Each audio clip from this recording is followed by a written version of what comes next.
রোদেলা বিকেল। কলেজের মাঠে বসে আছে রাহুল, হাতে একটা পুরনো খাতা। খাতার পাতায় লেখা একটার পর একটা কবিতা, সবই এক মেয়েকে নিয়ে, মায়া। রাহুল মায়াকে প্রথম দেখেছিল ফার্স্ট ইয়ারে, বৃষ্টি ভেজা এক সকালে। ছাতা না থাকা অবস্থায় সে ভিজে যাচ্ছিল, আর মায়া নিজের ছাতাটা এগিয়ে দিয়েছিল। এই নাও, একসাথে চলবে। সেই ছোট্ট হাসিটাই রাহুলের জীবনের সবচেয়ে বড় ঝড় হয়ে এল। রাহুল প্রতিদিন ক্লাসে মায়ার পাশে বসতে চাইত। ওর হাসিটা দেখলে দিনের সব ক্লান্তি মুছে যেত।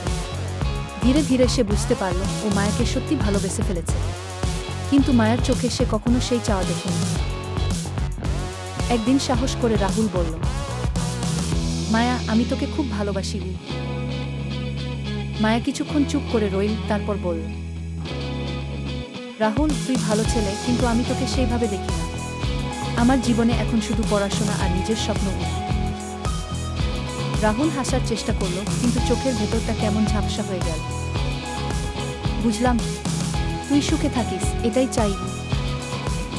তারপর থেকে রাহুল দূরে সরে গেল।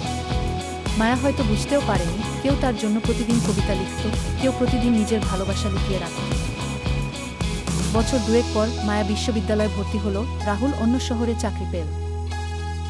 একদিন হঠাৎ মায়ার ইনবক্সে একটা মেসেজ এল, তুই নিশ্চয়ই ভালো আছিস, আমি আজও তোর সেই ছাতাওয়ালা হাসিটা মনে রাখি। মায়া অনেকক্ষণ চুপ করে থাকল, কিন্তু কোনো উত্তর দিল না। বাইরে বৃষ্টি পড়ছিল,